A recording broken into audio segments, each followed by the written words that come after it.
Good evening and welcome to the Buck Stops Here Weekend Edition. I'm Ankita Mukherjee. Uttar Pradesh tonight battles one of the worst instances of communal violence in recent memory. On the show tonight, we ask whether politics is squarely to blame for the recent spike in communal clashes that's now spilling over from the towns into the villages of Uttar Pradesh, which have had a history of peaceful coexistence. But first, Srinivasan Jain joins us with the latest reports from Ground Zero, Muzaffarnagar in UP, where 26 people have now lost their lives in just the last 2 days alone. Well, we are here with you live from Muzaffarnagar. The silence that you see behind me is the silence of a morgue. The news is not good. As you said, the death toll has risen to 26 people now killed, 13 yesterday and 13 today. Now, the police say that most of the deaths today happened before 12 noon, before the forces could move in. But the bad news is that most of these deaths have happened in the remote rural pockets of this district. Not so much Muzaffarnagar town itself, which remained calm but tense. And that's now going to be the big challenge. How does the police, how do these huge numbers of security forces, paramilitary, army and the local police attempt to check the spreading communal strife that seems to have permeated these otherwise quiet pockets of the countryside, where the Jats and the Muslims, the two dominant communities, have lived together so long peacefully. We travelled earlier today about 20 kilometers away to the village of Soron, which saw violence in the morning itself at daybreak. Guns were used, so were acid bottles, so were bricks. Here's our report. A show of strength through the deserted streets of Muzaffarnagar town. As we drove out into the countryside, the cloak of security recedes. We glimpsed a sole anti-riot vehicle making its way through the sugarcane fields. But while the city remained tense but calm, violence continuing to spread into the countryside. 8 fresh deaths reported today, all from rural pockets. The cause of death, mostly blunt instruments, knives or swords. किस वजह से गोली चली? ये पड़ी आपकी गोली, ये गोली पड़ी आपके यहाँ से। नहीं, वो तो देख लिया हमने।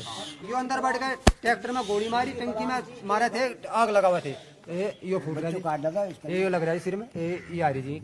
हम बच्चों को निकाल लेते तो ऊपर से ईंट मारी। इनकी सब प्लानिंग के तहत कार्य हुआ इन लोगों का, और ये इनके पास SLR और वैसे राइफल क्या बताएं, और वे तमंचे और तलवार और घातक हथियार जानलेवा।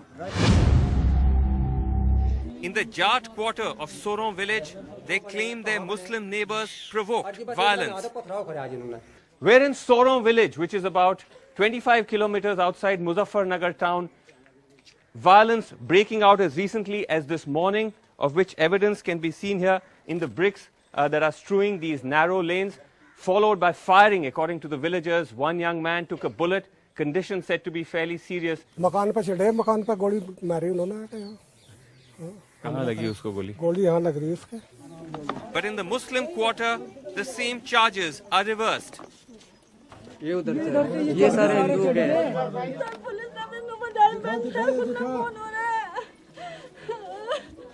तो उन्होंने फायरिंग किया? हाँ जी, मांगे के लड़के ने दो मरतबा फायरिंग हुआ, तीसरी मरतबा में हुआ। तेजाब की बोतल फेंकी इनके ऊपर, गुरसेट है इनकी, ये गुरसेट लगी है, ये तेजाब की बोतल फेंकी थी इनके ऊपर इस तरीके से। ये तेजाब की बोतल फेंकी थी इनके ऊपर, और 2-3 अभी और उधर के घर में रोटी खा रहा था मैं तो एकदम हंगामा हुआ है। Only on this, both sides agree. Decades of peace now shattered. With Tonima Biswas and Neha Masi, and with camera person Xavier Thomas, Srinivasan Jain in Muzaffarnagar district for NDTV. Let me now go across to my colleague Anand Zanane in Lucknow, where there are apparently tremors at the very highest levels of the Samajwadi Party. Mulayam Singh Yadav, Anand, you've heard, might have actually pulled up his son, Chief Minister Akhilesh Yadav, for being unable to contain spreading communal tension in the state. Absolutely, Vasu. He has actually held meetings with Akhilesh Yadav and 2 other senior ministers from the Western Uttar Pradesh region, Rajendra Singh Rana, Rajendra Chaudhary, and also Chitranjan Swarup. These are senior ministers, and he wanted to directly take feedback from these ministers, and also senior members of the bureaucracy like Javed Uswani, who's the Chief Secretary, and the Home Secretary RM Srivastav were present today at these meetings. And clearly Mulayam Singh is visibly upset about the manner in which this entire episode has unfolded. He seems to suggest that perhaps the administration was also, in a sense, caught unawares with the kind of scale, the magnitude of crisis that the administration faced in this particular incident, especially in the rural parts, as these reports have been pointing out. And clearly we've seen in the past also, whenever the son, Akhilesh Yadav, has failed to deliver administratively, his administrative acumen has been questioned in the past. The father has had to actually step in and actually take these extremely decisive decisions. And in this particular case, we are seeing a similar manner in which Mulayam Singh Yadav takes charge of the government when the government is facing a crisis of this magnitude.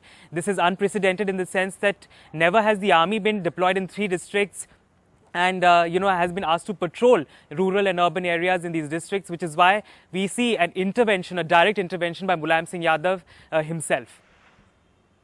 All right, Anand, thanks very much indeed for that. But let's just go back and play you that report of Tanima Biswas, which is fixing political accountability with clearly politicians from all parties culpable in fostering the politics of divisiveness and hatred in Muzaffarnagar.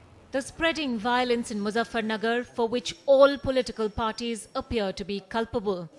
4 sitting BJP MLAs from this region, Hukum Singh, Sangeet Som, Suresh Rana and Bhartendu Singh were present at the Mahapanchayat yesterday, where inflammatory speeches were made. All of them will be booked. Basically, the panchayat that was held yesterday on 7th September, the critical FIR has been lodged and evidence has been collected from media sources and videography. And these all death incidents and all these communal clashes have been related to that case. Not a single BJP person made any inflammatory speech. The speech, if was there, it was against the government. It was against the officers, that they are not doing justice. A video of a 2-year-old incident in which a young man is being lynched by a mob had gone viral on YouTube. This was one of the first instances of communal clash being reported from this region in recent times. Authorities wanted to take it offline, but before they could do so, copies were made and CDs were distributed in the area, clearly indicating that there is a political conspiracy behind inciting violence in Muzaffarnagar. Politicians playing the minority card too are not blameless. FIRs have been registered against Kadir Rana and Jamal Ahmed, both BSP MLAs from this area, and former Congress MP and ex-minister Syed Uzzaman, for defying prohibitory orders and holding an inflammatory meeting last week which further sharpened tensions. None of them were contactable. Present communal disturbances in Muzaffarnagar are a result of the failure of UP government to maintain law and order in UP. 52 arrests have been made, none of them of politicians. At least 4 BJP MLAs are being booked by the police for inciting violence during Saturday's clashes. Previously, some BSP MLAs had also been booked for holding illegal meetings. This clearly shows that the tension that Muzaffarnagar has seen for the past few days have been engineered by political leaders. Bureau Report, NDTV. And of course, in the midst of this violence, the family of Rajesh Verma, the IBN7 journalist and stringer who was shot and killed yesterday in the line of duty, was held. His colleagues remember him as someone who was very, very passionate about his work. And we end with the hope expressed by the IG Law and Order today that while Muzaffarnagar had a bloody morning, tomorrow at least will be calmer. For the moment, it's back to you in the studio for all the other news. So communal clashes in which close to 20 people have now been killed. The army being called out. The latest violence has just underscored even further how Uttar Pradesh seems to have turned into a communal cauldron in the last year. Close to 100 instances at least of communal violence in just the last year alone. Close to 50 deaths in such clashes. Well, today the centre also sounding a warning about how communal violence is now expected to go up ahead of the elections. We debate tonight tonight.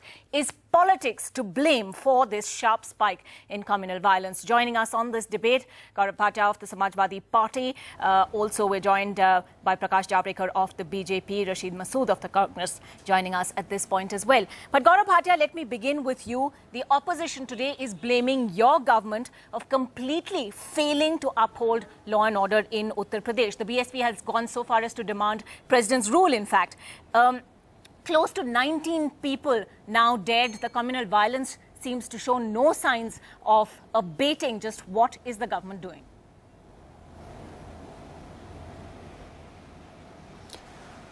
Ankita, it is very unfortunate that so many people have lost their lives in these communal riots. And as rightly commented by you, that there is a force which is orchestrating these communal riots. It happened earlier also that during the Chaurasi Parikrama Yatra was being conducted by BJP. And now again, you know, there are enough evidences to see that somebody is circulating a 2-year-old video so that they can incite communal feelings in that region. It's being done through Facebook and WhatsApp, and CDs are being distributed, and this is very unfortunate.